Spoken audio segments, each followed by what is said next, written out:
ಎಲ್ಲರಿಗೂ ನಮಸ್ಕಾರ ಸ್ನೇಹಿತರೆ. 2026 ವರ್ಷದ ಮೊದಲ ಅಮಾವಾಸ್ಯೆ ಜನವರಿ 18ರಂದು ಬಂದಿದೆ. ವಿಶೇಷ ಭಾನುವಾರ ದಿನ ಅಮಾವಾಸ್ಯೆ ಬಂತು ಅಂದರೆ ಈ ಅಮಾವಾಸ್ಯೆಗೆ ವಿಪರೀತವಾದಂತಹ ಶಕ್ತಿ ಇರುತ್ತದೆ ಅಂತ ನಮಗೆ ತಂತ್ರಶಾಸ್ತ್ರದಲ್ಲಿ ತಿಳಿಸಿಕೊಡ್ತಾರೆ. ಪರಮ ಪವಿತ್ರವಾದಂಥ ಅಮಾವಾಸ್ಯೆ ದಿನ ನಮಗೆ ಬಂದಿರುವಂತಹ ಕಷ್ಟಗಳು ಏನೇ ಇರಬಹುದು, ಕೇಡುಗಳು, ಕಷ್ಟಗಳು, ಕಣ್ಣು ದೃಷ್ಟಿಗಳು, ನರದೃಷ್ಟಿಗಳು, ಮಾಟಮಂತ್ರ, ವಾಮಚಾರ ಏನೇ ನಮ್ಮ ಮೇಲೆ ಪ್ರಯೋಗಗಳಾಗಿದ್ರೂ ಕೂಡ ಅದನ್ನೆಲ್ಲ ನಿವಾರಣೆ ಮಾಡಿಕೊಳ್ಳೋದಕ್ಕೆ ಬಹಳ ಸೂಕ್ತವಾದಂತಹ ದಿನ ಅಂತ ನಮಗೆ ಪರಿಹಾರ ಶಾಸ್ತ್ರದಲ್ಲಿ ತಿಳಿಸಿಕೊಡ್ತಾರೆ. ಸ್ನೇಹಿತರೆ, ಇವತ್ತು ನಾನು ತಿಳಿಸಿಕೊಡುವಂಥ ಈ ಒಂದು ಚಿಕ್ಕ ಪರಿಹಾರವನ್ನು ನೀವು ಮಾಡಿಕೊಂಡ್ರೆ ಅಂದರೆ ಖಂಡಿತವಾಗಿ ಸ್ನೇಹಿತರೆ ನಿಮ್ಮ ಎಲ್ಲ ಸಮಸ್ಯೆಗಳು ಕೂಡ ಸಂಪೂರ್ಣವಾಗಿ ನಿರ್ಮೂಲನವಾಗುತ್ತದೆ. ಕಣ್ಣು ದೃಷ್ಟಿ ಅನ್ನೋದು ತುಂಬಾ ಕಷ್ಟಗಳನ್ನು ತಂದುಕೊಡುತ್ತೆ. ನಮಗೆ ಯಾರಾದರೂ ನಮ್ಮ ಮನೆಗೆ ಬಂದು ಇವರೇನು ಇಷ್ಟು ಚೆನ್ನಾಗಿ ಬಾಳ್ತಾ ಇದ್ದಾರೆ, ಇವರು ಹಾಳಾಗಿ ಹೋಗ್ಬಿಡ್ಲಿ, ಇವರು ನಮ್ಮನ್ನು ನೋಡಿಬಿಟ್ಟು ಹೊಟ್ಟೆ ಉರ್ಕೋತಾ ಇದ್ದಾರೆ ಅಂತಂದರೆ ಖಂಡಿತವಾಗಿಯೂ ಸ್ನೇಹಿತರೆ ಅದೆಲ್ಲವೂ ಕೂಡ ಇದು ನಿರ್ಮೂಲನೆ ಮಾಡುವಂಥ ಶಕ್ತಿ ಹೊಂದಿದೆ. ಕೆಲವೊಮ್ಮೆ ತಿಳಿದೋ ತಿಳಿಯದೇನೋ ಏನಾದರೂ ನಿಮ್ಮಿಂದನೂ ಕೂಡ ತಪ್ಪುಗಳಾಗಿರುತ್ತೆ, ಮನೆಗೆ ದೋಷಗಳಾಗಿರುತ್ತದೆ, ದಾರಿದ್ರ್ಯ ಬಂದಿರುತ್ತದೆ. ಆ ದಾರಿದ್ರ್ಯವೆಲ್ಲ ನಿವಾರಣೆ ಮಾಡಿಕೊಳ್ಬೇಕು ಅಂದರೆ ಈ ದಿನ ನಾನು ತಿಳಿಸಿಕೊಡುವಂಥ ಈ ಒಂದು ಪರಿಹಾರ ಅದ್ಭುತವಾಗಿ ಕೆಲಸ ಮಾಡುತ್ತೆ. ಮನೆಯ ಮುಖ್ಯ ದ್ವಾರದಲ್ಲಿ ಮಾಡಿಕೊಳ್ಳುವಂಥ ಅದ್ಭುತ ಪರಿಹಾರ ಸ್ನೇಹಿತರೆ. ಹೆಚ್ಚು ಹಣವನ್ನು ಖರ್ಚು ಮಾಡಿಕೊಂಡು ಈ ಒಂದು ಪ್ರಯೋಗವನ್ನು, ಈ ಒಂದು ಪರಿಹಾರವನ್ನು ನೀವು ಮಾಡಿಕೊಳ್ಳುವಂಥ ಅವಶ್ಯಕತೆ ಇಲ್ಲ ಸ್ನೇಹಿತರೆ. ಕಡಿಮೆ ಖರ್ಚಿನಲ್ಲಿ ನಿಮ್ಮ ಮನೆಯಲ್ಲಿ ನೀವೇ ಮಾಡಿಕೊಳ್ಳಬಹುದು. ನಾವು ಬೇರೆಯವರ ಹತ್ರ ಹೋಗಿ ಪರಿಹಾರಗಳನ್ನು ಮಾಡಿಸಿಕೊಳ್ತೀವಿ ಅಂದರೆ ನಿಮಗೆ ಸಾವಿರಾರು ರೂಪಾಯಿಗಳನ್ನು ಅವರು ತೆಗೆದುಕೊಳ್ತಾರೆ. ಇದರಿಂದ ಕೆಲವೊಮ್ಮೆ ಅದು ನಿಮಗೆ ಪರಿಹಾರ ಆಗಲೂಬಹುದು, ಆಗದೇನೂ ಕೂಡ ಇರಬಹುದು. ಈ ಪರಿಹಾರ ಸುಲಭವಾಗಿ ನೀವು ಮಾಡಿಕೊಂಡಿದ್ರೆ ಖಂಡಿತವಾಗಿ ಅದರ ರಿಸಲ್ಟ್ ಕೆಲವೇ ದಿನಗಳಲ್ಲಿ ನಿಮಗೆ ಗೊತ್ತಾಗ್ತಾ ಹೋಗುತ್ತೆ. ಯಾಕಂದರೆ ಇದು ಶಕ್ತಿಯುತವಾದಂಥ ಅಮಾವಾಸ್ಯೆಯಾಗಿದೆ. ಈ ದಿನ ಮಾಡಿಕೊಳ್ಳುವಂಥ ಈ ಪರಿಹಾರ 100% ನಿಮಗೆ ಫಲವನ್ನು ಕೊಡುತ್ತೆ. ನಾವೇನಾದರೂ ಈ ಥರ ಪರಿಹಾರಗಳನ್ನು ಅಮಾವಾಸ್ಯೆ, ಪೌರ್ಣಮಿ ದಿನಗಳಲ್ಲಿ, ಅಷ್ಟಮ ತಿಥಿಗಳಲ್ಲೇ ಮಾಡಿಕೊಳ್ಬೇಕು. ಅತ್ಯಂತ ಶಕ್ತಿಯುತವಾದಂಥ ಅಮಾವಾಸ್ಯೆ ಅಂತ ನಮಗೆ ಪರಿಹಾರ ಶಾಸ್ತ್ರದಲ್ಲಿ ತಿಳಿಸಿಕೊಡ್ತಾರೆ. ಹಾಗಿದ್ರೆ ಯಾವ ರೀತಿಯಲ್ಲಿ ಮಾಡಿಕೊಳ್ಬೇಕು, ಯಾವ ಸಮಯದಲ್ಲಿ ಮಾಡಿಕೊಳ್ಬೇಕು ಎಂಬುದನ್ನು ಈ ವಿಡಿಯೋದಲ್ಲಿ ವಿವರವಾಗಿ ತಿಳಿದುಕೊಳ್ಳೋಣ. ವಿಡಿಯೋವನ್ನು ಪೂರ್ತಿಯಾಗಿ ನೋಡಿ, ಆವಾಗಲೇ ನಿಮಗೆ ಅರ್ಥವಾಗುತ್ತೆ. ಈ ವಿಡಿಯೋ ನಿಮಗೆ ಉಪಯುಕ್ತವಾಗಿದ್ದರೆ ವಿಡಿಯೋಗೊಂದು ಲೈಕ್ ಕೊಟ್ಟು, ಹೊಸಬರಾಗಿದ್ದರೆ ಸಬ್ಸ್ಕ್ರೈಬ್ ಮಾಡಿಕೊಳ್ಳಿ.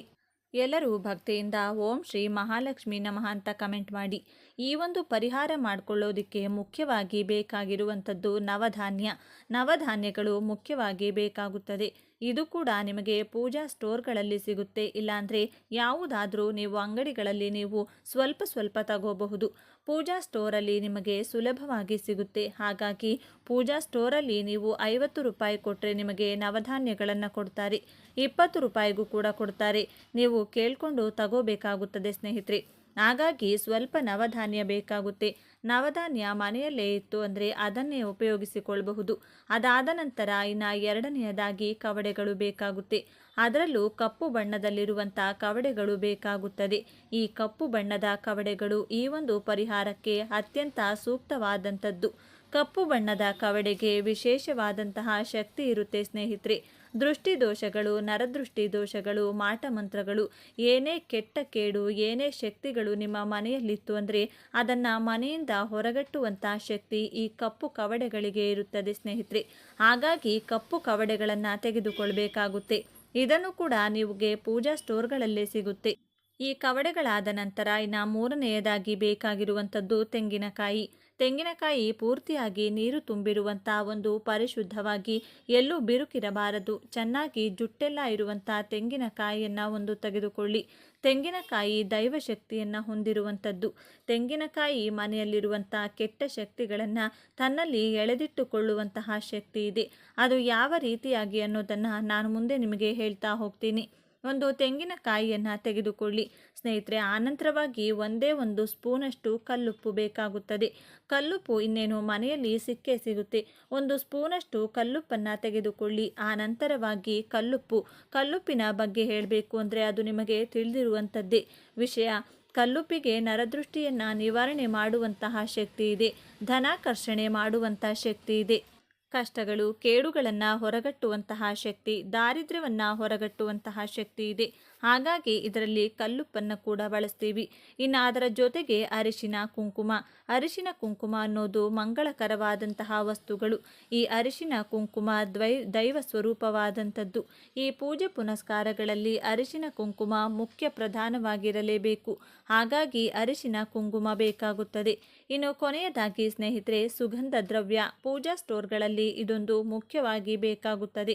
ಈ ಸುಗಂಧ ದ್ರವ್ಯ ಒಳ್ಳೆ ಘಮಘಮ ಅಂತ ಸುವಾಸನೆ ಬೀರೋದ್ರಿಂದ ಮನೆಗೆ ಧನಾಕರ್ಷಣೆ ಬರುವಂತೆ ಮಾಡುತ್ತೆ.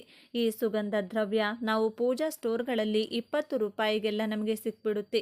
ಇನ್ನು ಕೊನೆಯದಾಗಿ ಸ್ನೇಹಿತರೆ, ಇದನ್ನೆಲ್ಲ ಗಂಟು ಕಟ್ಟೋದಕ್ಕೆ ಸ್ವಲ್ಪ ಅಗಲವಾಗಿರುವಂಥ ಕೆಂಪು ಬಣ್ಣದ ಬಟ್ಟೆ ಬೇಕು. ಇದಕ್ಕೆ ಬಿಳಿ ಬಣ್ಣ ಆಗಲಿ, ಹಳದಿ ಬಣ್ಣ ಆಗಲಿ, ನೀಲಿ ಬಣ್ಣ, ಈ ಥರ ಯಾವ ಬಣ್ಣನೂ ಕೂಡ ಉಪಯೋಗಿಸುವ ಹಾಗಿಲ್ಲ. ಕೆಂಪು ಬಣ್ಣದ ಬಟ್ಟೆಯನ್ನೇ ಉಪಯೋಗಿಸಬೇಕು. ಹೊಸದಾಗಿರಬೇಕು. ಹಳೆ ಬಟ್ಟೆಯನ್ನು ಉಪಯೋಗಿಸಿಕೊಳ್ಬೇಡಿ. ಹೊಸ ಬಟ್ಟೆಯನ್ನು ತೆಗೆದುಕೊಂಡು ಅದನ್ನು ಶುಭ್ರವಾಗಿ ಕಟ್ ಮಾಡಿಕೊಂಡು ಅಥವಾ ತೊಳೆದುಕೊಂಡು ನೀಟಾಗಿ ಒಣಗಿಸಿಕೊಂಡು ಅದನ್ನು ನೀವು ರೆಡಿ ಮಾಡಿ ಇಟ್ಕೊಳ್ಬೇಕಾಗುತ್ತದೆ. ಸ್ನೇಹಿತರೆ, ಇಷ್ಟು ಪದಾರ್ಥಗಳನ್ನು ನೀವು ತೆಗೆದುಕೊಳ್ಳಬೇಕು. ಇಷ್ಟು ಪದಾರ್ಥಗಳನ್ನು ತೆಗೆದುಕೊಂಡು ಆ ನಂತರವಾಗಿ ಈ ದಿನ ಅಂದರೆ ಅಮಾವಾಸ್ಯೆ ದಿನ ಯಥಾ ಪ್ರಕಾರ ನೀವು ನಿತ್ಯ ಪೂಜೆ, ಕುಲದೇವರಿಗೆ ದೀಪಾರಾಧನೆ ಎಲ್ಲವನ್ನೂ ಮಾಡಿಕೊಳ್ತೀರಾ. ಅದೇ ಥರ ಮಾಡಿಕೊಳ್ಳಿ. ಬೆಳಿಗ್ಗೆನಾದರೂ ಮಾಡಿಕೊಳ್ಳಿ, ಸಾಯಂಕಾಲನಾದರೂ ಮಾಡಿಕೊಳ್ಳಿ, ಸೂರ್ಯ ಮುಳುಗೋದ್ರೊಳಗಡೆ ಮಾಡಿಕೊಳ್ಳಿ. ಈ ಪರಿಹಾರವನ್ನು ಒಂದು ಕೆಂಪು ಬಣ್ಣದ ಬಟ್ಟೆಗೆ ಎಲ್ಲ ಪದಾರ್ಥಗಳನ್ನು ನಾನು ಏನು ತಿಳಿಸಿಕೊಟ್ಟೆ ಇಷ್ಟು ಪದಾರ್ಥಗಳನ್ನು ಹಾಕಿ ಗಂಟನ್ನು ಕಟ್ಟಬೇಕಾಗುತ್ತೆ. ಗಂಟನ್ನು ಕಟ್ಟಿ ಇದನ್ನು ನಿಮ್ಮ ಮನೆಯ ಮುಖ್ಯ ದ್ವಾರದ ಬಾಗಿಲ ಹತ್ತಿರ ಒಂದು ಮೊಳೆಯನ್ನು ಒಡೆದು ಮನೆಯ ಒಳಗಡೆ ನೇತು ಹಾಕಿ. ಮನೆ ಹೊರಗೂ ಕೂಡ ಇದನ್ನು ನಾವು ಕಟ್ಟಬಹುದು. ಆದರೆ ಮನೆ ಹೊರಗಡೆ ಕಟ್ಟಿದಾಗ ಯಾರು ಏನು ಅಂತೆಲ್ಲ ಯಾರಾದರೂ ಕೇಳ್ತಾರೆ. ಅಂಜಿಕೆ ಆಗುತ್ತೆ ಅಂದರೆ ಮನೆ ಒಳಗಡೆ ಕಟ್ಕೊಳ್ಳಿ. ಇದನ್ನು ಕಟ್ಕೊಂಡ ನಂತರ ನಿಮ್ಮ ಮನೆಯಲ್ಲಿರುವ ಎಲ್ಲ ಸಮಸ್ಯೆಗಳು ಕೂಡ ನಿವಾರಣೆ ಆಗ್ತಾ ಬರುತ್ತೆ. ನಿಮ್ಮ ಮನೆಯಲ್ಲಿ ಏನಾದರೂ ವಿಪರೀತವಾದಂಥ ದುಷ್ಟಶಕ್ತಿಗಳಿದ್ದಂಥ ಸಂದರ್ಭದಲ್ಲಿ ಆ ತೆಂಗಿನಕಾಯಿ ಅದಾಗದೆ ಒಡ್ಕೊಂಡು ಅದು ಕೆಟ್ಟ ಸ್ಮೆಲ್ ಬರೋದಕ್ಕೆ ಶುರುವಾಗುತ್ತೆ. ಅದನ್ನು ನೀವು ಗಮನಿಸ್ತಾ ಇರಬೇಕಾಗುತ್ತದೆ. ತುಂಬ ಏನಾದರೂ ನಿಮ್ಮ ಮನೆಯಲ್ಲಿ ಕೆಟ್ಟ ಶಕ್ತಿ ಇತ್ತು ಅಂದರೆ ಅದೊಂದು 3 ದಿನದಲ್ಲಿ ತೆಂಗಿನಕಾಯಿ ಹಾಳಾಗಬಹುದು, 1 ವಾರದೊಳಗೆ ಹಾಳಾಗಬಹುದು, ಅಥವಾ 1 ತಿಂಗಳ ಒಳಗಡೆನೆ ಹಾಳಾಗಬಹುದು. ಇಲ್ಲ ನಿಮ್ಮ ಮನೆಯಲ್ಲಿ ಏನು ಸಮಸ್ಯೆ ಇಲ್ಲ ಅಂದರೆ ನಿಧಾನಗತಿಯಲ್ಲಿ ಮನೆಯಲ್ಲಿರುವಂಥ ಎಲ್ಲ ಕೆಟ್ಟ ಶಕ್ತಿಗಳನ್ನು ಆವಾಹನೆ ಆ ತೆಂಗಿನಕಾಯಿ ಮಾಡ್ಕೋತಾ ಇರುತ್ತೆ. ಮನೆಗೆ ಧನಾತ್ಮಕ ಶಕ್ತಿಯನ್ನು ತಂದು ಕೊಡ್ತಾ ಇರುತ್ತೆ. ಹಾಗಾಗಿ ತೆಂಗಿನಕಾಯಿ ತುಂಬ ಅದ್ಭುತವಾಗಿ ಕೆಲಸ ಮಾಡುತ್ತೆ. ಇದರ ಮೇಲೆ ನೀವು ಗಮನ ಹರಿಸ್ತಾ ಇರಬೇಕಾಗುತ್ತೆ. ಸ್ನೇಹಿತರೆ, ಅಕಸ್ಮಾತ್ ಏನಾದರೂ ತೆಂಗಿನಕಾಯಿ ಕೆಟ್ಟು ಹೋಗಿ ನಿಮಗೆ ಸ್ಮೆಲ್ ಬರ್ತಾ ಇದೆ ಅಂದಾಗ ನಿಮಗೆ ಗೊತ್ತಾಗಿ ಬಿಡುತ್ತೆ ಮನೆಯಲ್ಲಿ ಏನೋ ಒಂದು ಈ ರೀತಿ ಕೆಟ್ಟದಾಗಿ ಸ್ಮೆಲ್ ಬರ್ತಾ ಇದೆ ಅಂದರೆ ಅದನ್ನು ಬಿಚ್ಚಿಬಿಟ್ಟು ಯಾವುದಾದ್ರೂ ಹರಿಯು ನೀರಿಗೆ ತೆಗೆದುಕೊಂಡು ಹೋಗಿ ಅದನ್ನು ಹಾಕಬೇಕಾಗುತ್ತೆ. ಅಥವಾ ಇಲ್ಲ ಯಾರು ತುಳಿದೇ ಇರುವಂತಹ ಜಾಗದಲ್ಲಿ ನೋಡಿಕೊಂಡು ಹಾಕಬೇಕಾಗುತ್ತೆ. ಮತ್ತೆ ಇದೇ ಪ್ರಕಾರದಲ್ಲಿ ವಾರ, ತಿಥಿ, ನಕ್ಷತ್ರಗಳನ್ನು ನೋಡಿಕೊಂಡು ಅಮಾವಾಸ್ಯೆ ದಿನಾನು, ಪೌರ್ಣಮಿ ದಿನಾನು, ಅಷ್ಟಮಿ ದಿನಾನು ಈ ಪ್ರಕಾರದಲ್ಲಿ ಮಾಡಿಕೊಳ್ಳಿ. ತುಂಬಾ ಶಕ್ತಿಯುತವಾದಂಥ ಅಮಾವಾಸ್ಯೆ. ಈ ದಿನ ಈ ಒಂದು ಪರಿಹಾರ ಮಾಡಿಕೊಂಡ್ರಿ ಅಂದರೆ ಮನೆಯಲ್ಲಿರೋ ಎಲ್ಲ ಕೆಟ್ಟ ಶಕ್ತಿಗಳನ್ನು, ಮಾಟ ಮಂತ್ರ, ಕೇಡು, ಕಷ್ಟಗಳು, ಕಣ್ಣು ದೃಷ್ಟಿ ಎಲ್ಲವನ್ನೂ ಕೂಡ ಹೊರಗೆ ಹಾಕ್ತಾ ಯಾರೇ ನಮ್ಮ ಮೇಲೆ ಹೊಟ್ಟೆ ಕಿಚ್ಚು ಮಾಡಿದ್ರು, ಅಕ್ಕಪಕ್ಕದವರು ಹೊಟ್ಟೆ ಕಿಚ್ಚು ಮಾಡಿದ್ರು, ಅವರು ಎಷ್ಟೇ ನಮ್ಮನ್ನು ನೋಡಿ ಹೊಟ್ಟೆ ಉರ್ಕೊಂಡು ಶಾಪಗಳನ್ನು ಹಾಕಿದರೂ ಕೂಡ ಯಾವುದೂ ಕೂಡ ನಮಗೆ ತಟ್ಟೋದಿಲ್ಲ. ಸ್ನೇಹಿತರೆ, ನಮ್ಮ ಮನೆಯಲ್ಲಿ ಧನಾತ್ಮಕ ಶಕ್ತಿಯನ್ನು ತಡೆದುಕೊಳ್ಳುವಂತಹ ಅದ್ಭುತವಾದ ಪರಿಹಾರ. ಇದನ್ನು ಹೋಗಿ ನಾವು ಹೊರಗಡೆ ಯಾರ ಹತ್ರನಾದರೂ ಜ್ಯೋತಿಷ್ಯದವರ ಹತ್ರ, ತಂತ್ರಗಾರಿಕೆ ಮಾಡೋರ ಹತ್ರ ಮಾಡಿಸ್ತೀವಿ ಅಂದರೆ ವಿಪರೀತವಾಗಿ ದುಡ್ಡನ್ನು ಖರ್ಚು ಮಾಡಬೇಕಾಗುತ್ತೆ. ಇದನ್ನು ನಾವೇ ಮನೆಯಲ್ಲಿ ಸುಲಭವಾಗಿ ಮಾಡಿಕೊಳ್ಳಬಹುದು. ಸ್ನೇಹಿತರೆ, ಸುಲಭವಾಗಿ ಕಡಿಮೆ ಖರ್ಚಲ್ಲಿ ಮಾಡಿಕೊಳ್ಳಬಹುದು. ಯಾವುದೇ ರೀತಿ ಸಮಸ್ಯೆ ಆಗಲ್ಲ. ನಾವೇ ಮಾಡಿಕೊಂಡು ನಮ್ಮ ಮನೆಗೆ ಕಟ್ಕೊಂಡು ಅದರ ಬಗ್ಗೆ ಗಮನ ಹರಿಸಿಕೊಳ್ತಾ ಇರಬೇಕು. ಇಷ್ಟೇ ಸ್ನೇಹಿತರೆ, ನೀವು ಮಾಡಬೇಕಾಗಿರೋದು ಇಷ್ಟು. ಮಾಡಿದ ನಂತರ ನಿಮ್ಮ ಮನೆಯಲ್ಲಿ ಆರ್ಥಿಕ ಸಮಸ್ಯೆಗಳು ದೂರವಾಗುತ್ತೆ, ಕಷ್ಟಗಳೆಲ್ಲ ದೂರವಾಗುತ್ತೆ, ಅದ್ಭುತವಾಗಿ ನಿಮ್ಮ ಜೀವನ ಬದಲಾಗ್ತಾ ಹೋಗುತ್ತೆ. ಅಮಾವಾಸ್ಯೆ ದಿನ ಮಾಡಿಕೊಂಡ್ವಿ ಅಂದರೆ 100% ಸಕ್ಸಸ್ ಆಗುತ್ತೆ. ಅದರಲ್ಲೂ ಈ ಅಮಾವಾಸ್ಯೆ ಅಂದರೆ ಅದ್ಭುತವಾದಂಥ ದಿನ ಸ್ನೇಹಿತರೆ. ಹಾಗಾಗಿ ಈ ಒಂದು ಪರಿಹಾರವನ್ನು ಮಾಡಿಕೊಂಡು ನೋಡಿ, ಸಕಲಾಭಿವೃದ್ಧಿಯನ್ನು ಹೊಂದುತ್ತೀರಾ. ಕಷ್ಟಗಳೆಲ್ಲ ಮಂಜಿನಂತೆ ಕರಗಿ ಅದೃಷ್ಟ ನಿಮ್ಮನ್ನು ಬೆನ್ನಟ್ಟಿ ಬರುತ್ತೆ ಅಂತ ಹೇಳಲಾಗುತ್ತೆ.